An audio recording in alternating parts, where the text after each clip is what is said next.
Hi everyone, welcome back to See the Invisible, Living with an Invisible or Rare Disease. My name is Rhonda Franny Jefferson, and thank you so much for taking some time to listen today. If you've previously listened to the podcast, welcome back.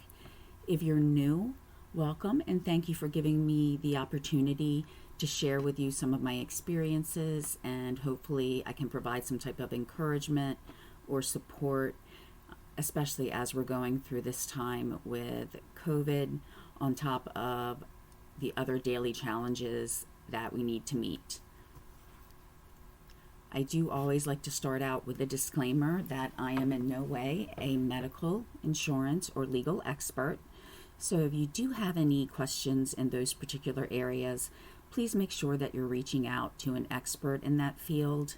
To kind of recap some of the things that we've discussed previously, we did go over a couple of ways that we can work on being our own advocate, such as making sure that we have an open line of communication with our doctor, both asking questions and making lists if there are certain things that we need to know.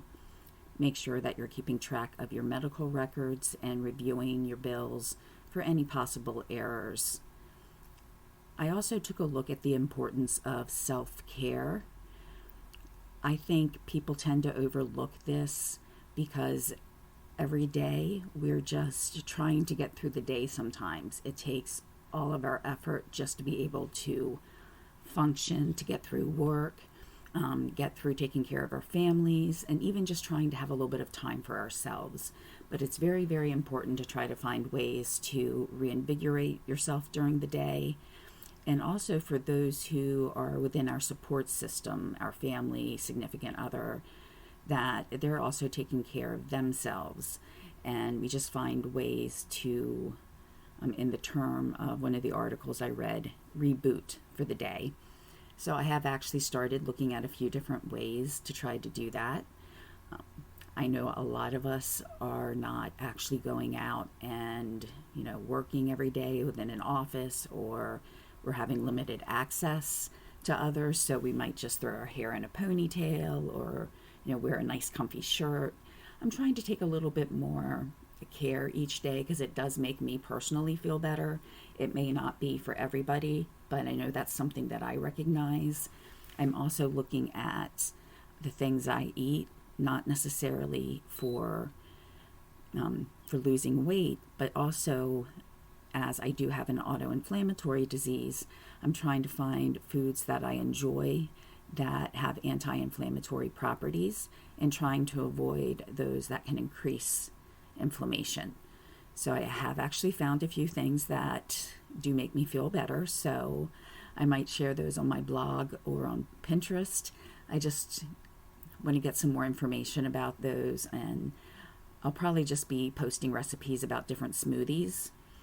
Again, looking at my own personal experiences, sometimes I don't really feel like eating a full meal because of how I feel, but a smoothie is a nice way to just kind of get the nutrients that I need without having a meal that is really heavy. As I've been working on the podcast, I have found a few things that strike me as being very important. One is that we are all one big community of people who are strong, who face challenges each day and are ready to overcome them. And so we have a lot of similarities in that aspect, but we also have a lot of differences. And it's very, very important that we understand and respect those differences. And that's not just within the realm of those who have some type of invisible or chronic illness. It's even just in our everyday life. There are a few sayings that I really like to live by and incorporate into my daily life. And one is that if everybody were exactly the same, the world would be a very boring place. Another one is that everybody's own experiences shape them in their beliefs. So we should respect everybody's beliefs and ideas, as if we don't do that, they won't respect us. We need to understand and accept that even when there are similarities, there are differences, and we need to show support and understanding for everybody going through any type of challenge or obstacle. Now, for the next couple of weeks, I am going to be reviewing some of the things that many of us face, whether it's every day or every week. So really looking at the similarities of our situations.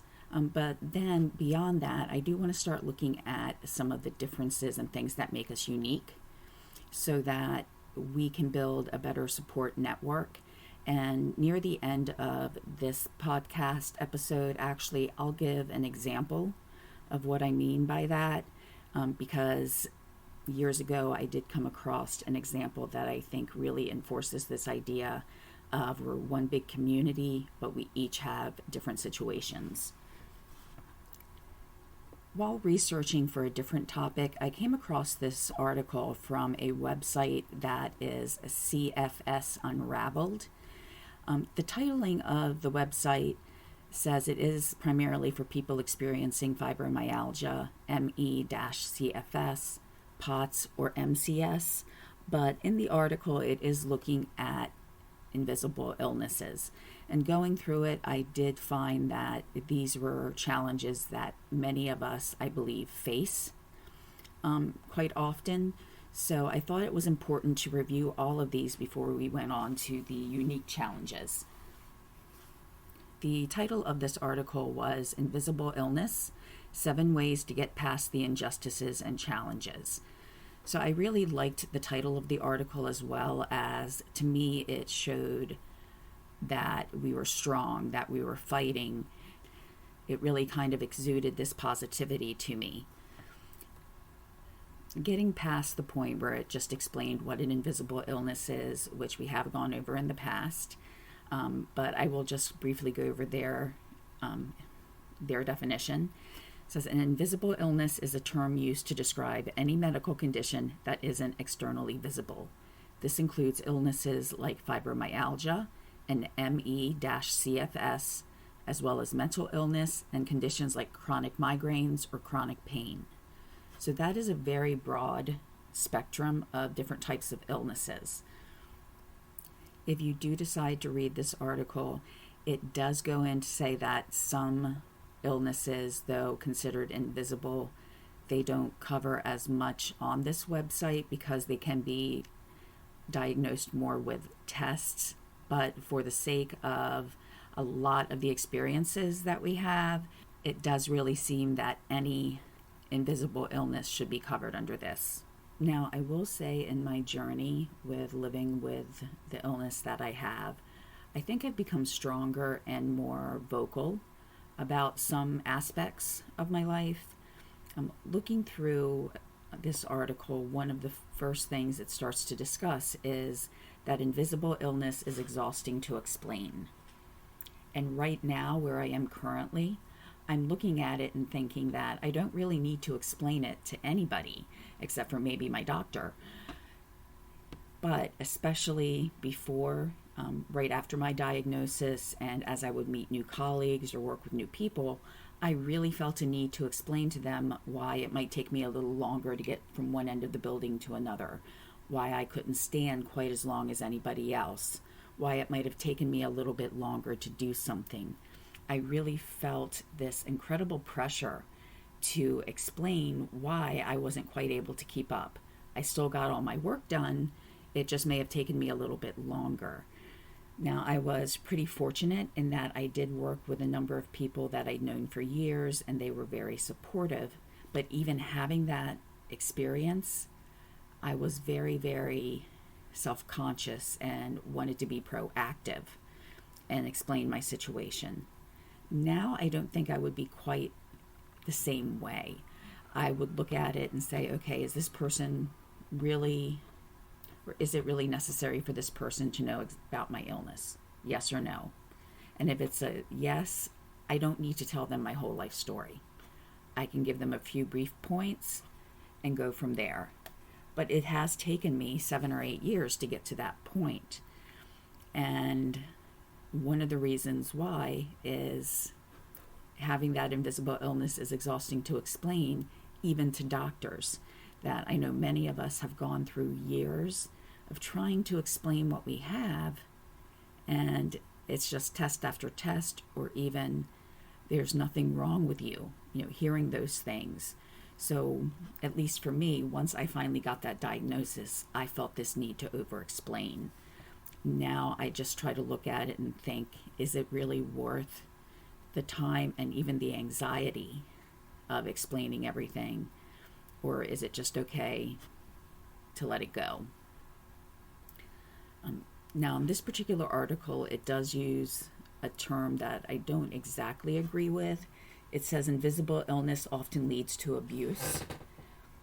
What was intended with this is saying that people who don't understand what it's like to live with an invisible illness may get certain ideas and speak to us in certain ways, such as accusing us of being lazy, that we're unreliable, things like that. And it's more of a verbal abuse or mental abuse. And yes, that can happen. I think in a lot of cases, the strong wording is not necessarily used.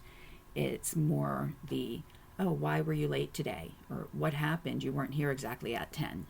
Things like that. It may just be even normal questions that someone is asking us, but it really internalizes these feelings of negativity to us.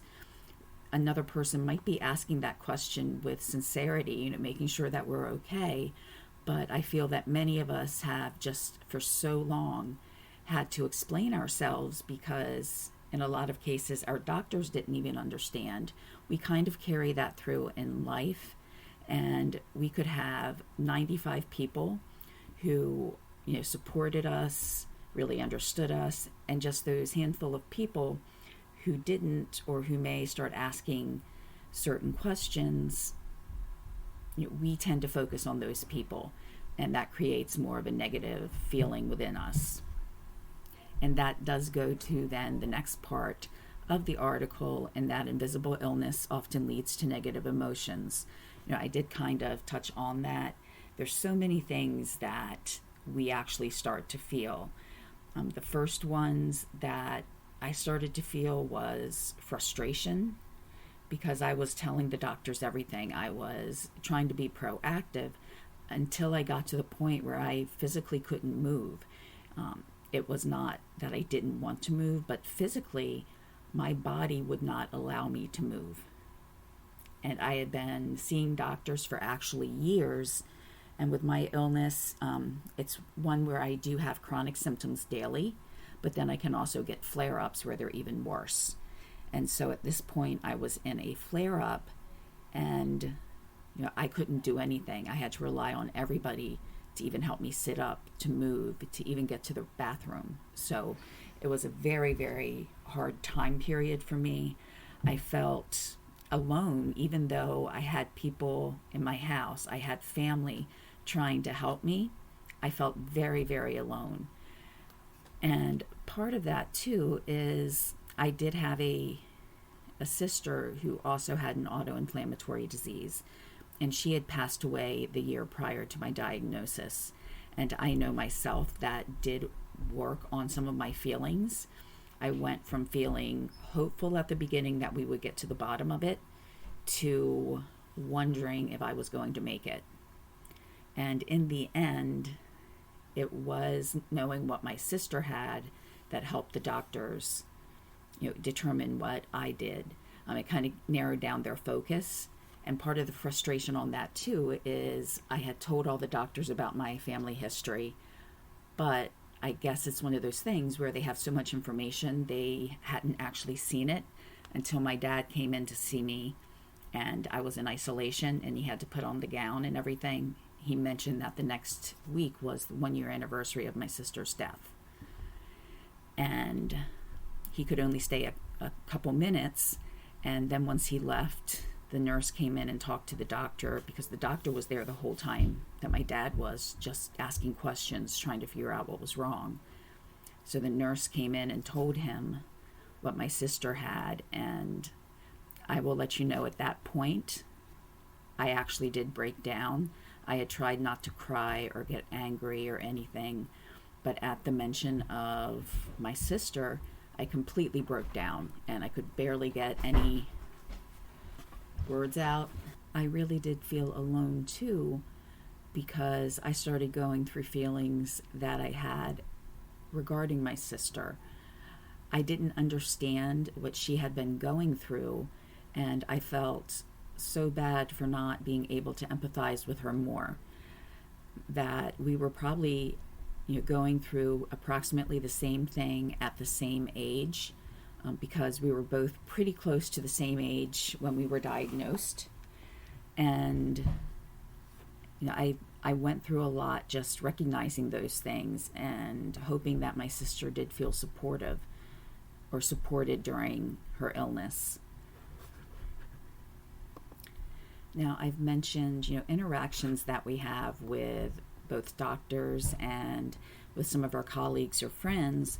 So, especially with those, with the people that we see on a daily basis, there can sometimes be misconceptions about what an actual invisible illness is.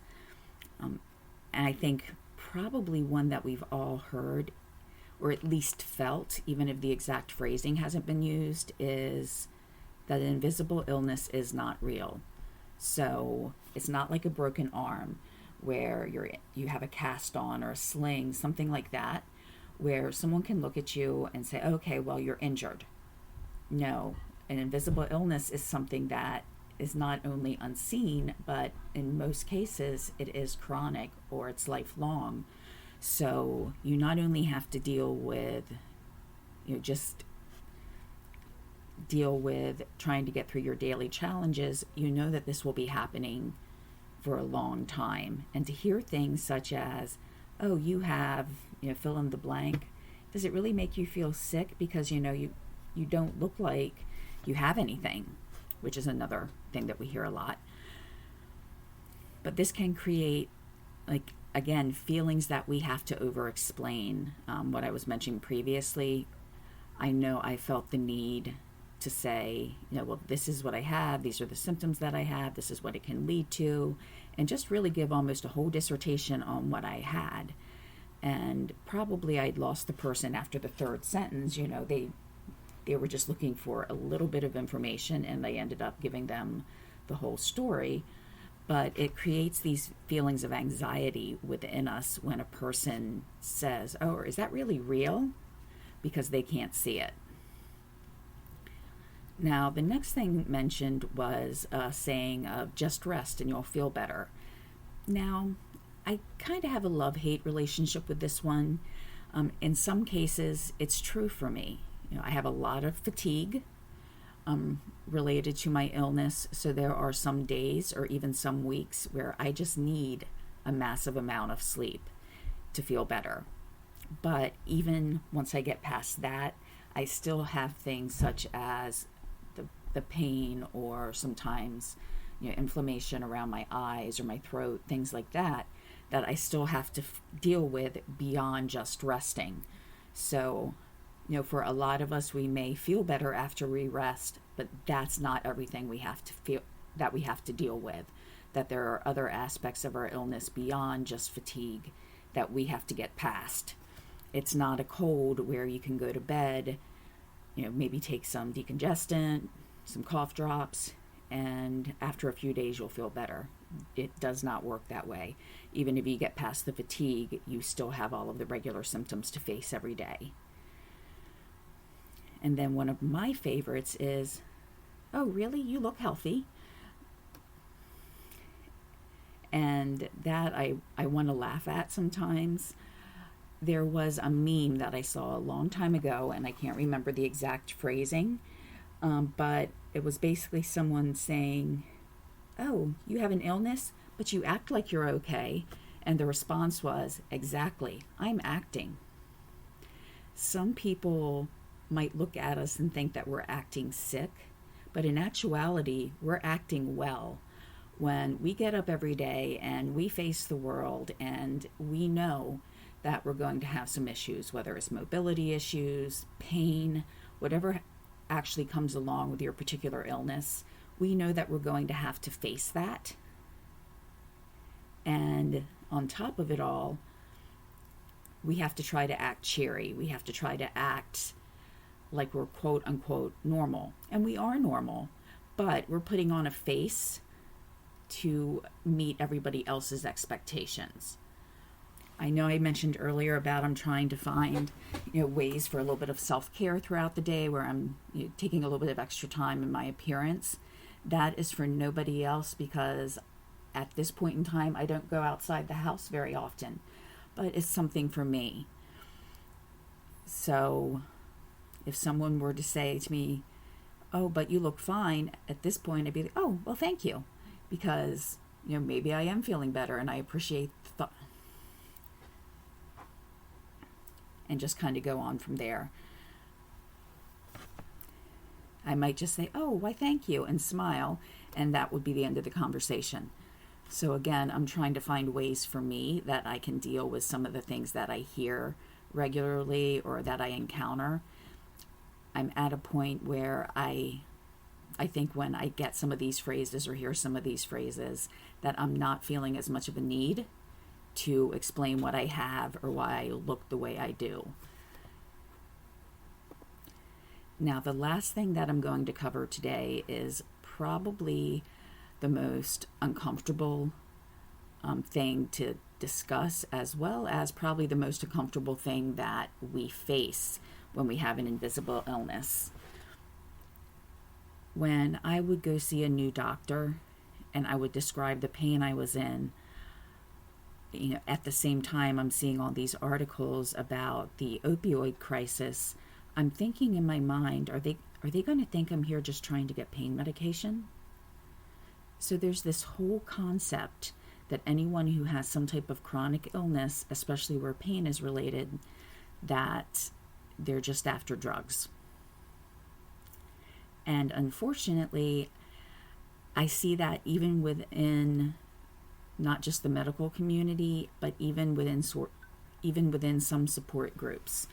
I know that doctors have to be very wary right now with all of the regulations that they have to follow. So I know they have to be more stringent, and to a degree that's what they should be, because there are unfortunately some people who are doing this, and they need to be treated as well. They need to try to make sure that they get the appropriate help to overcome their challenges and obstacles.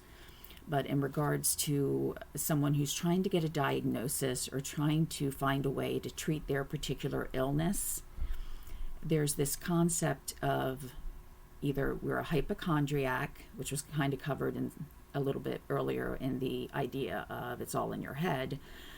But there's also then this idea when someone sees us like, oh, are they, trying to get a different medication?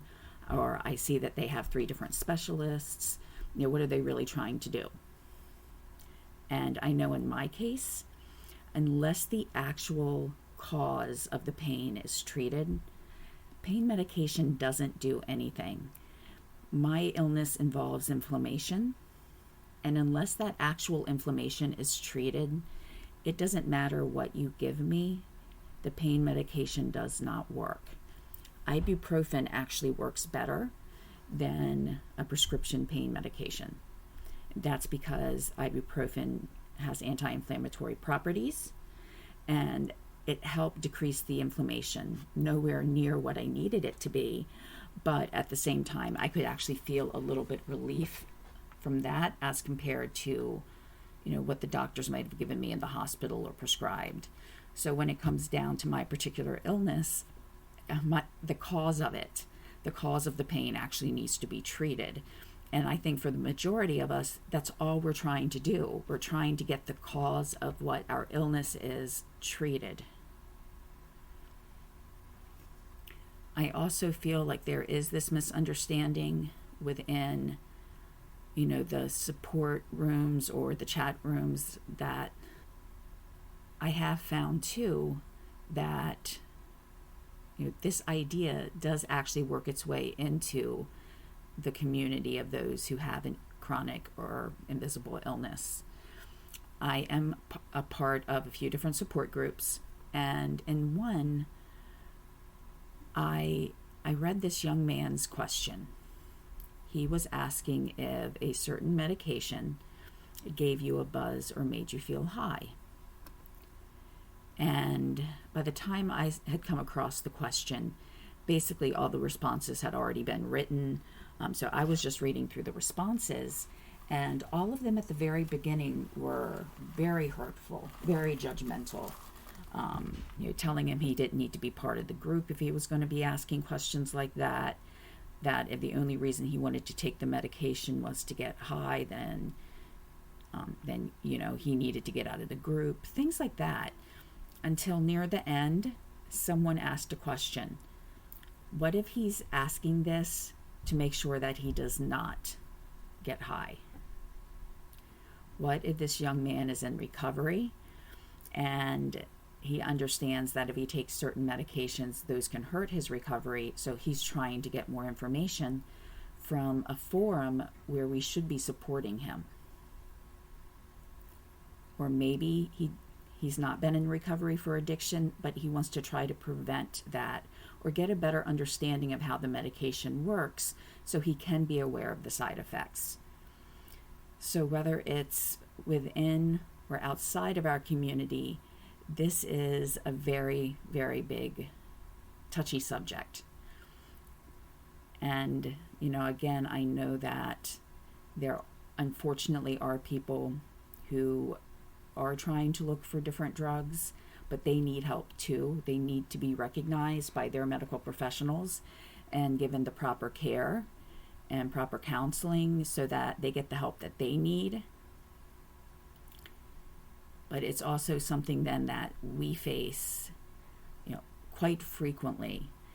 That's probably one of the first things that we might hear if we've had to see a doctor more than a couple of times before the diagnosis. And I admit that I was kind of afraid of that as well. And I was afraid of that idea, implanted itself in one of my doctor's heads, that I would never get the treatment that I needed. And, going back to my hospital stay, when, the nurse would come in and say, "How's your pain scale?" At the time, there were times I would said my pain was at 10. It was horrendous. And to give me the prescription pain medication, it might have taken me down to a 9.5, but that's a very big might. It normally did not do anything. So it wasn't until they actually treated me with an anti-inflammatory, it went into a central line, and it was pretty strong, and I could feel its effects almost immediately. I went from someone who couldn't sit up on her own to, within a couple of hours, sitting up and eating, which I hadn't done in days. So again, this comes down to we need to have the cause treated. And so I think a recognition of there is a cause to our symptoms. The first objective is to try to treat those causes so that you won't have the pain. There may be eventually a time where that's no longer completely effective, but we still have a very long way to go in this particular area. It's getting past negative stereotypes or misconceptions about anyone who has a chronic illness. And we just have to find a way within ourselves to face these challenges, to know that we're strong enough to face them, because we've all made it this far. We are really, really strong. We are probably stronger than we even realize. So getting that past this one very uncomfortable, very, quite frankly, socially awkward aspect of having a chronic illness is something that I think as individuals we have to learn to address. In my case, I will address it as, if the cause of the pain is not actually treated, then pain medication does nothing for me. And hopefully that will explain what I, as a patient, as someone with an invisible illness, actually needs. Maybe it's just because I'm getting older. I'm almost to a point where I don't care as much what people think of me. Of course, I want to be nice and respectful to everyone, but at the same time, I understand what I need, and if I put all my energy into worrying about what other people think, I'm going to stress myself out, and I'm going to have a lot of anxiety. So be confident in what you know of yourself. If you ever encounter this, just know that you are actually seeking treatment for your illness and nothing else. So, as I mentioned, this was kind of an awkward or uncomfortable part of the article, but it is something that we do face quite often. This is where I'm going to end for the day, and next week we're going to cover more things about the negative emotions that we can have, impacts in our treatment because of those negative emotions, and how we can help support each other and how those within our support system can help support us. Right. Now, I do have a website. It's seetheinvisible2020.com. I have all of my social media linked to that. I will also link this article in the description of the podcast. Whenever I use any sources, I do go ahead and link those in. I also will have the links to my Twitter, my Facebook. I do have Instagram, but frankly, I'm not as used to using that, as well as Pinterest. I'm trying to work together and getting some boards with some of the recipes, for smoothies or cleaner eating that I'm looking at. So if you do have any ideas for any future topics, please email me at seetheinvisible2020@gmail.com. And again, it will be linked in the description. In some of the social media, I had to use slightly different spellings, so it might just be easier to go to that description. So I really do appreciate you taking the time today. And again, thank you for letting me share my experiences and thoughts on this. And I hope that everybody received some encouragement or gained a little bit of knowledge from this today. I hope everybody has a great week. Thank you for tuning in, and bye-bye.